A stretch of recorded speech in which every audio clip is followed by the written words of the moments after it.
"Make way for the old lady," my daughter-in-law Vanessa said with a bright smile as I stepped through the gates of the charity gala, and the people around her laughed as if she had said something clever.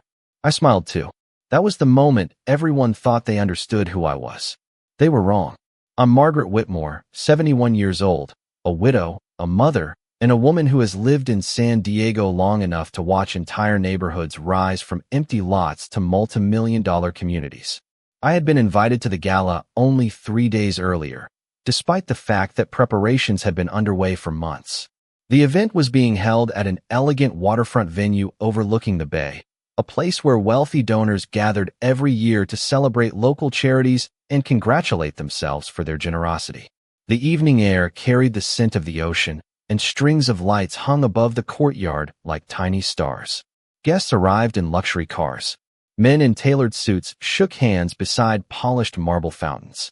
Women in designer gowns posed for photographs near the entrance. And standing among them all was Vanessa, greeting guests as though she owned the entire city. "There she is," she announced when she spotted me. The old lady finally made it. A few people chuckled. Others looked uncomfortable, but said nothing. My son Daniel stood beside her. He lowered his eyes and adjusted his jacket. He didn't correct her. He never did. I handed my car keys to the valet and walked forward calmly. Years ago, that silence from my son would have broken my heart. Now it simply confirmed what I had already begun to understand. Vanessa kissed the air beside my cheek and pointed toward the reception area. "You'll love the seating arrangement," she said sweetly. "We made sure you'd be comfortable." Comfortable. It was an interesting choice of words. Throughout the evening, people approached me with polite smiles. Some recognized my last name. Others remembered my late husband, Thomas Whitmore, whose business success had helped fund several community projects throughout Southern California. Many of them seemed surprised to see me sitting quietly alone while Vanessa occupied the center of every conversation. She laughed loudly. She told stories. She accepted praise that didn't belong to her. More than once, I heard her refer to me simply as the old lady. Each time, the words were followed by another round of laughter. I never reacted. I sipped my sparkling water and watched. Because while everyone else was enjoying the gala, I was thinking about a document I had seen only 48 hours earlier. A document carrying my name. A document bearing my signature. A signature I had never written. At first, I thought it had to be some kind of mistake. Then I started asking questions. And the answers led me somewhere I never expected. Across the room, Vanessa raised a champagne glass and smiled as though the future already belonged to her. Watching her from a distance, I realized something important. She truly believed she had won. And that belief was about to become the biggest mistake of her life. As the gala continued around me, I found myself thinking about how different my life had once looked. There was a time when Daniel would have been the first person to pull out a chair for me, the first to notice if I seemed tired, the first to ask whether I had gotten home safely. Looking at him now from across the room felt like looking at a photograph that had slowly faded in the sun. The outline was still there, but the details I loved had disappeared. A waiter passed carrying silver trays of appetizers, and guests gathered in small circles beneath the glowing lights strung across the courtyard. The sound of laughter drifted through the warm San Diego evening. From a distance, everything looked perfect. That was the strange thing about appearances. The prettier the picture, the easier it became to hide what was wrong. I had spent years believing that family worked the same way. When my husband Thomas died 6 years earlier, I threw myself into helping Daniel build the life he wanted. I never complained. When he needed help with a down payment on his first house, I wrote a check. When unexpected expenses appeared after the birth of their daughter, I wrote another. When Vanessa wanted to leave her job and start a small consulting business, I quietly contributed funds because Daniel assured me it would help their future. I never kept score. Parents are not supposed to keep score. At least that was what I told myself. The truth was that I had always believed generosity created loyalty. I understand now that generosity sometimes creates expectation instead. People become so accustomed to receiving that they forget gratitude altogether. Across the ballroom, Vanessa stood near a group of donors telling a story that caused everyone around her to laugh.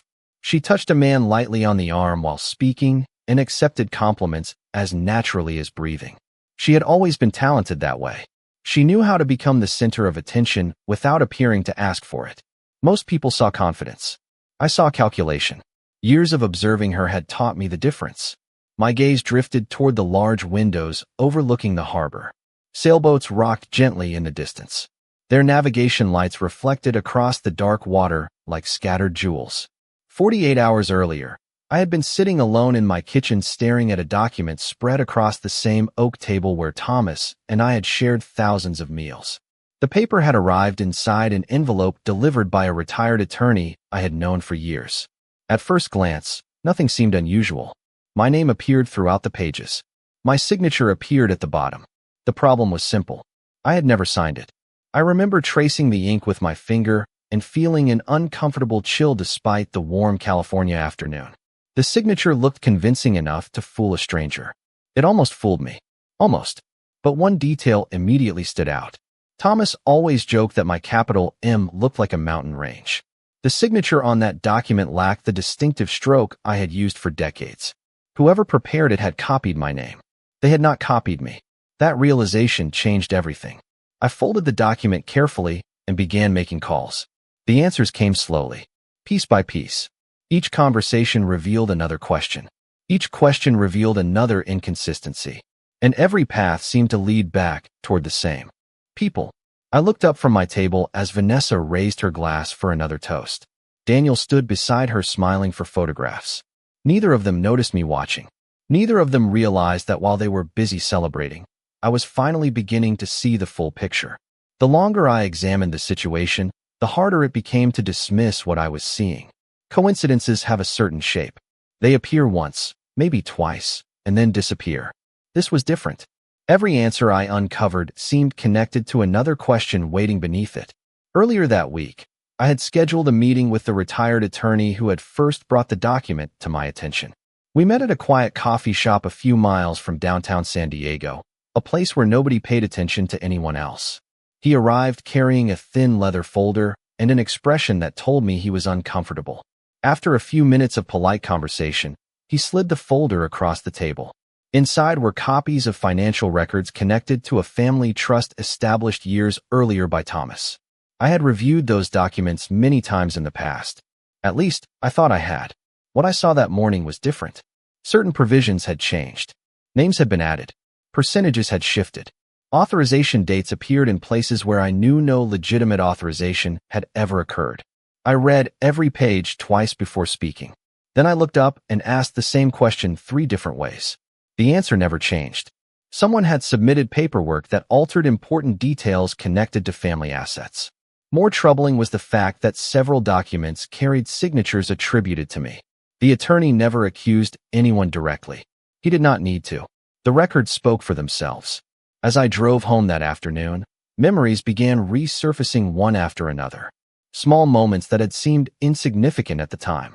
Vanessa asking unusual questions about estate planning during holiday dinners. Daniel suddenly taking an interest in financial accounts he had ignored for years. Requests for copies of old documents. Casual conversations about simplifying paperwork as people grew older. At the time, I had interpreted those comments as concern. Looking back, they sounded different. By the time I reached my house, I found myself noticing things I had overlooked for months. A filing cabinet drawer that no longer felt organized the way I remembered. Missing copies of records I always kept in specific folders. Even a conversation from nearly a year earlier returned to me with uncomfortable clarity. Vanessa had laughed and said that paperwork was easy because nobody actually read the fine print. Everyone at the table had smiled. I remembered smiling too. Now the memory made my stomach tighten. Back at the gala, the evening continued as though nothing were wrong. A local television crew interviewed donors near the stage. Photographers moved through the crowd collecting images for charity publications. Vanessa seemed to appear in every photograph. Daniel followed close behind her, smiling whenever someone pointed a camera in his direction. They looked successful, respected, untouchable. That was what made the situation so dangerous. People trust appearances. They trust confidence. They trust polished stories delivered with perfect smiles. I understood that better than most because for a long time I had trusted those same things myself. A server stopped beside my table and offered dessert. I thanked him and accepted a small slice of lemon cake. Then I glanced toward the entrance. For a brief moment, I noticed a familiar face standing near the reception desk. It was Rachel Morgan, a police officer I had met years earlier through community volunteer programs. She was not in uniform. She appeared to be attending as a guest. Our eyes met for only a second before she disappeared into another conversation. The sight of her triggered an unexpected thought. Sometimes the truth arrives quietly. It does not burst through the door demanding attention. It waits patiently while people reveal themselves. And for the first time, I began to suspect that the people responsible for this situation were still making mistakes. The kind of mistakes that become very difficult to explain once the right questions start being asked. After seeing Officer Rachel Morgan at the gala, I found it harder to focus on the speeches taking place near the stage. My attention kept returning to the questions that had been growing in my mind for weeks. Questions about documents. Questions about timing. Questions about trust. The strange thing about betrayal is that it rarely arrives all at once. Most of the time it enters quietly, disguised as convenience, concern, or good intentions. Looking back, I could see how gradually things had changed. A few years earlier, Daniel had begun offering to help manage certain financial matters after Thomas passed away. At first, I appreciated it. Grief has a way of making even simple tasks feel overwhelming. Daniel insisted he was only trying to reduce my stress. Vanessa agreed. She always seemed eager to present herself as helpful whenever paperwork was involved. There was nothing suspicious about it then, or at least nothing I wanted to see. As the gala guests applauded another speaker, I remembered a conversation that had taken place nearly 18 months earlier. Vanessa had stopped by my house carrying coffee and pastries from a bakery she knew I liked. We sat at my kitchen table while sunlight streamed through the windows. The conversation seemed ordinary until she casually mentioned updating family records. She explained that modern estate planning required regular adjustments and that older documents often created complications. At the time, I nodded politely without paying much attention. Then she asked where I kept certain files. I remember laughing and telling her that I had a filing system only I could understand. She laughed too. The moment lasted less than a minute. Yet now, sitting alone at the gala, that memory felt different. It felt important. Another memory surfaced. About a year earlier, Daniel had offered to organize digital copies of important records. He spent nearly an entire afternoon in my home office scanning paperwork while I prepared lunch. I had trusted him completely. Why would I not? He was my son. But trust has a dangerous habit of making people stop asking questions.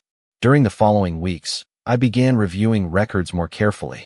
The more I examined them, the more inconsistencies appeared. Small discrepancies at first, dates that seemed unusual, references to meetings that never happened, authorizations that I did not remember granting. None of it seemed dramatic in isolation. Together, however, they formed a pattern. Across the ballroom, Vanessa accepted another compliment and smiled modestly as though she were embarrassed by the attention. Several guests gathered around her. She appeared relaxed, confident, entirely comfortable. I wondered whether she felt that way because she believed nobody would ever connect the pieces. Or perhaps she simply believed nobody would question her version of events. A few minutes later, Daniel crossed the room carrying 2 glasses of sparkling water. He handed one to Vanessa and kissed her cheek before returning to a conversation with local business leaders. Watching them together, I felt an unexpected sadness. Not anger, not resentment, sadness. Because there had been a time when family meant something very different to me. There had been a time when honesty was assumed rather than verified. A time when I would have defended both of them without hesitation. That version of my life felt very far away now.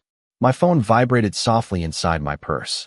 I glanced down and saw a message from the retired attorney. It contained only a single sentence. New records confirmed additional activity. We should talk tomorrow. I read the message twice before locking the screen. Then I slipped the phone back into my purse and looked toward the stage. The applause continued.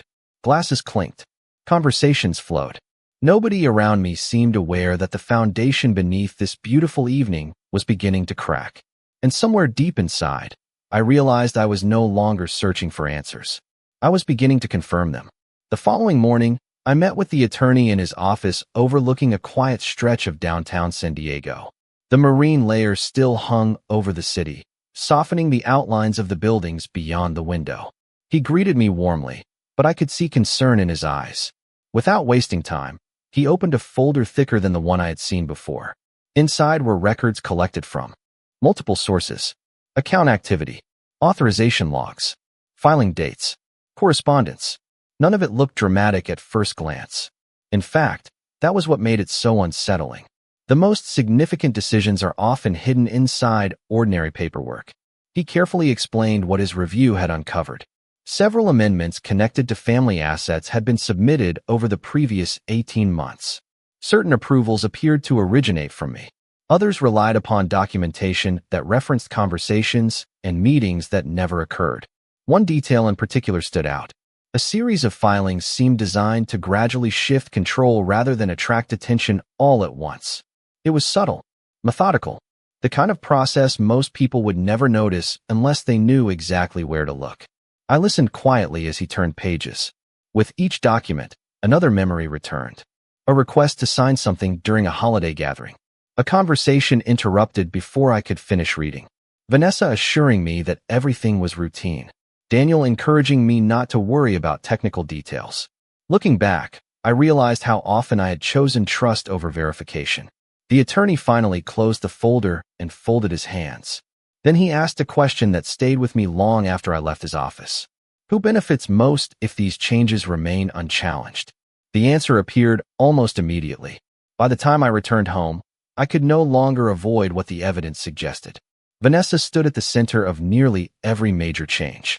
Her name appeared repeatedly, sometimes directly, sometimes indirectly.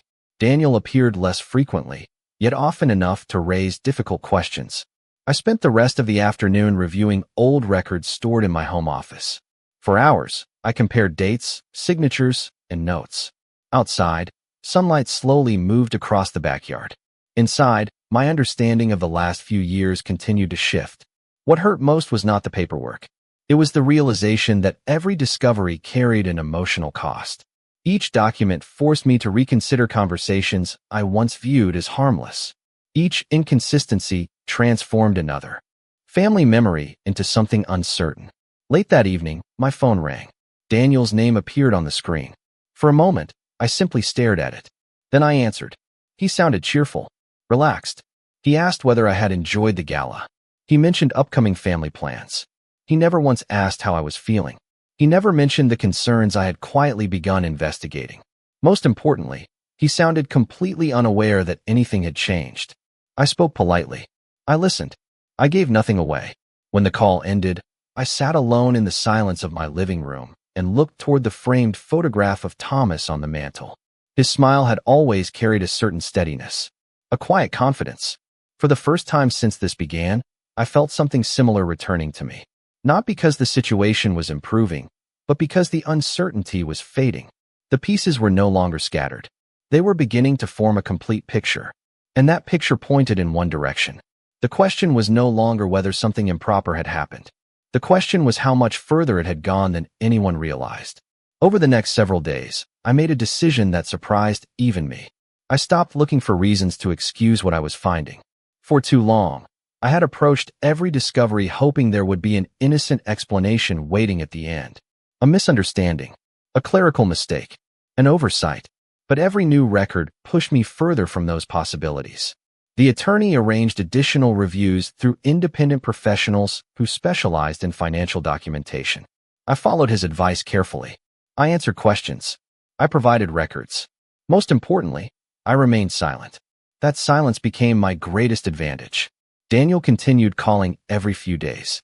Vanessa occasionally sent cheerful messages filled with smiling emojis and friendly greetings. Neither one seemed concerned. Neither one appeared suspicious. If anything, they behaved as though everything in our family was proceeding exactly as planned. One afternoon, Vanessa invited me to lunch at a restaurant overlooking the marina. The invitation felt unusual because she rarely sought my company without a specific reason. I accepted. During the meal, she spoke almost entirely about future plans, community events, business opportunities, social gatherings. Several times, she mentioned the importance of keeping family matters simple and organized. Her words sounded casual, but I noticed how carefully she watched my reactions. I smiled. I nodded. I asked polite questions. The entire time, I felt as though we were playing a game neither of us acknowledged. She believed she was evaluating how much I knew. I was evaluating how much she believed I did not know. When lunch ended, She hugged me warmly and told me how grateful she was to have me in her life. I thanked her and watched her walk away across the parking lot. Then I sat in my car for nearly 10 minutes thinking about how easily people can confuse kindness with weakness. Later that week, the attorney called with another update. Additional records had been located. The timeline was becoming clearer. Certain actions appeared coordinated. Certain filings occurred unusually close together. More importantly, several transactions seemed connected to decisions that benefited the same small group of people. Hearing that information did not make me angry. Instead, it gave me clarity. Anger can cloud judgment. Clarity sharpens it. For the first time since this situation began, I felt completely calm. That calmness followed me into the next charity event announced by Vanessa. She spoke enthusiastically about it during a family dinner. It would be larger than the previous gala. More guests, more media coverage, more donors. As she described the evening, I noticed an unmistakable excitement in her voice. She wanted visibility. She wanted recognition. She wanted an audience. Across the table, Daniel smiled proudly while she spoke. I listened quietly and took a sip of iced tea. Nobody realized that by then, the questions were no longer whether something improper had occurred or who benefited from it. Those questions had largely been answered. New questions had taken their place. Questions about accountability. Questions about documentation. Questions about consequences. After dinner, I returned home and sat alone on my back patio as the sun disappeared beyond the horizon. The evening air carried the familiar scent of the ocean. I thought about Thomas. I thought about the years we spent building a life together. Most of all, I thought about how carefully he had always planned for the future. He believed responsibility mattered. Integrity mattered. Truth mattered. Looking out into the growing darkness, I realized something important. The people who believed they were controlling the story had made a critical mistake. They assumed I would react emotionally. They assumed I would confront them immediately. They assumed I would reveal what I knew before I understood everything. Instead, I waited. And while they continued acting with confidence, the evidence continued growing quietly in the background. The next charity event arrived 2 weeks later.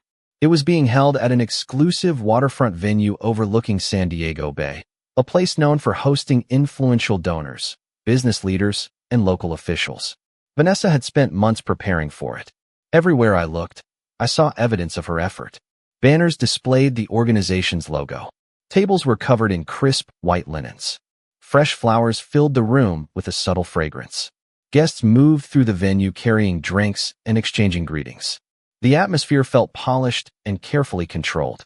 Vanessa loved environments like this because they allowed her to shape how people saw her. By the time I arrived, she was already surrounded by admirers. Several people congratulated her on the event. Others praised her leadership and generosity. She accepted every compliment with practiced humility. Daniel remained close beside her, smiling proudly whenever someone mentioned their success. I entered quietly and took my place near the back of the room. Within minutes, Vanessa noticed me. Her expression brightened immediately, not because she was happy to see me, but because she saw another opportunity to perform.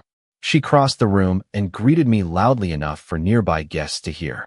"There she is," she said with a laugh. "Our favorite old lady finally made it." Several people smiled awkwardly. Others looked down at their drinks. No one challenged her. I smiled politely and thanked her for the invitation. The reaction seemed to disappoint her. Over the next hour, she repeated similar remarks several times. Sometimes she referred to me directly. Other times, she used me as the subject of stories designed to entertain her audience. Each joke carried the same message beneath the surface. She wanted everyone to see me as outdated, irrelevant, and harmless. What she did not understand was that every comment revealed more about her than it did about me. I spent most of the evening observing. I watched who approached Vanessa. I watched who listened when she spoke. More importantly, I watched who appeared nervous whenever certain topics emerged. Several familiar names appeared repeatedly throughout conversations connected to the records I had been reviewing. The pattern was becoming impossible to ignore. At one point, Daniel joined me near a window overlooking the harbor. For a few minutes, we stood together in silence watching boats move across the water. He asked whether I was enjoying the evening. I told him it was beautiful. He nodded and smiled. Looking at him, I felt a complicated mixture of sadness and disappointment.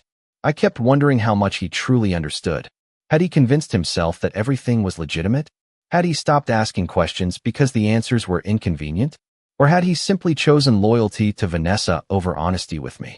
Before I could decide, he excused himself and returned to the crowd. Later that evening, I stepped outside onto a terrace overlooking the bay. The air was cool and calm. Behind me, laughter and conversation drifted through the open doors. My phone vibrated. It was a message from the attorney. The review had been completed. Additional documentation had been verified. Several findings were now supported by independent records.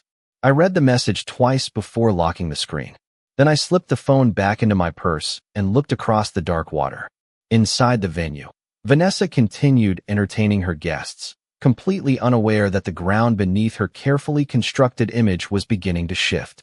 She believed this evening represented another victory. In reality, it marked the final stage before everything changed. The evening moved toward its final presentation, and the energy inside the venue continued to build. Guests gathered near the stage while servers collected empty glasses and prepared for the closing remarks. Vanessa appeared more confident than ever. She moved through the crowd accepting congratulations, posing for photographs, and thanking donors for their generosity. Every smile seemed effortless. Every word seemed rehearsed. Watching her, I could not help thinking about how much effort people invest in appearances. Entire lives can be built around maintaining an image. The problem is that images cannot defend themselves when facts arrive. I remained near the back of the room, quietly observing. A few guests stopped to speak with me. Some remembered Thomas. Others shared stories about community projects from years ago. Their kindness reminded me that not everyone had been fooled by appearances. Not everyone measured value by popularity or attention. As the final presentation began, Vanessa stepped onto the stage and received a warm round of applause. She thanked sponsors, volunteers, and community leaders. She spoke about integrity, service, and responsibility. The irony was almost unbearable. Several times, the audience interrupted her with applause. Daniel stood near the front smiling proudly. Looking around the room, I realized that everyone present believed they were witnessing a success story. None of them understood what was unfolding beyond the spotlight. Halfway through her speech, my phone vibrated. The message was brief. Everything is in place. The review is complete. I read it once and slipped the phone back into my purse. My expression never changed. On stage, Vanessa continued speaking confidently. The audience remained completely focused on her. A few minutes later, I noticed subtle movement near the entrance. Several individuals entered the venue and spoke quietly with event staff. There was no disruption, no dramatic announcement. Most guests never even noticed. That was the thing about professional investigations. They rarely resemble scenes from movies. They begin with conversations, questions, documentation, verification. From where I sat, I recognized one familiar face. Officer Rachel Morgan. She was dressed professionally and carried herself with the same calm confidence I remembered from years earlier.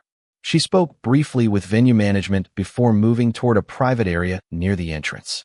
Another individual accompanied her carrying a folder. My pulse remained steady. Across the room, Vanessa was finishing her speech. The audience applauded enthusiastically as she stepped down from the stage. She looked pleased with herself, triumphant even. Then one of the event coordinators approached her and quietly requested a private conversation. I watched confusion flicker across her face for the first time that evening. Daniel noticed it too. Together, they followed the coordinator toward the entrance area. Several guests exchanged curious glances. Conversations softened. People sensed something unusual without understanding what it was. I remained seated. There was nothing left for me to do. Weeks earlier, I had believed I needed answers. Now the answers existed independently of me. Records had been reviewed. Documentation had been verified. Questions had been asked by people whose responsibility was to follow facts wherever they led. Near the entrance, I saw Officer Morgan greet Vanessa and Daniel professionally. No raised voices. No public accusations. Just a calm discussion. Yet even from a distance, I could see their expressions changing. Confidence gave way to surprise. Surprise gave way to concern.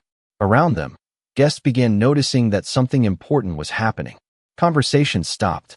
Heads turned. The room felt different now. The carefully controlled atmosphere that Vanessa had spent months creating was beginning to slip away. And for the first time all evening, she no longer appeared to be the person directing the story. For several long moments, Nobody seemed to know what to do. The music had stopped. Conversations faded into silence. Guests who had spent the evening celebrating now watched from a distance, trying to understand what was happening near the entrance. Vanessa stood very still as Officer Rachel Morgan spoke with her. Daniel remained beside her, his expression shifting between confusion and disbelief. No one was being dramatic. No one was raising their voice. Yet the atmosphere in the room had changed completely. The confidence that had carried Vanessa through the evening was gone. In its place was uncertainty. I remained seated at my table. A few people glanced toward me, perhaps expecting some reaction. They received none. I simply folded my hands and waited. Across the room, additional documents were being reviewed. Questions were being asked. Clarifications were being requested. Facts were being compared against records. Everything was calm, professional, methodical, exactly as it should have been. Several minutes later, Daniel looked across the room and finally met my eyes. I had not seen that expression on his face in years. It was not anger. It was realization. The kind that arrives when excuses no longer work. The kind that appears when a person understands that decisions made in private have consequences in public. I did not look away. I simply held his gaze for a moment before turning toward the harbor beyond the windows. The water reflected the city lights in long ribbons of gold and silver. It reminded me of evenings I had spent there with Thomas many years ago. Back then, life had felt simpler. Not easier, just clearer. You knew who you could trust, or at least you believed you did. Eventually, Officer Morgan and the others concluded their conversation. Vanessa no longer appeared eager to greet guests or pose for photographs. Daniel looked exhausted. Around them, people began quietly returning to their conversations, though the mood remained subdued. The evening everyone expected was over. In its place stood reality. One of the event organizers approached my table and asked whether I was all right. I smiled and assured him that I was. And for the first time in a very long while, that answer was completely honest. I was all right. Not because the situation had been pleasant, not because the discoveries had been easy, but because uncertainty no longer controlled my life. The truth existed, whether people liked it or not. As the event slowly came to an end, I collected my purse and stood. Several guests stopped me on my way toward the exit. Some offered kind words. Others simply nodded with quiet respect. None of them called me the old lady. Funny how quickly labels disappear when people begin seeing the whole picture. Outside, the cool San Diego air greeted me as I stepped toward the parking area. In the distance, I could hear the soft sound of water moving against the marina docks. Behind me, the venue continued emptying as guests headed home. Before reaching my car, I paused for a moment and looked back at the building. Vanessa had spent years trying to convince people that I was irrelevant, a burden, someone whose voice no longer mattered. Yet in the end, she had overlooked something important. Age does not erase wisdom. Kindness does not eliminate strength. And silence should never be mistaken for surrender. I unlocked my car and settled into the driver's seat. For a moment, I allowed myself to think about Thomas. I imagined the small smile he used whenever a difficult problem finally revealed its solution. Then I started the engine and pulled away from the curb. The road ahead stretched beneath the city lights. For the first time in years, it felt open. The woman they mocked had not needed revenge. She had only needed the truth. And the truth had done all the work for her.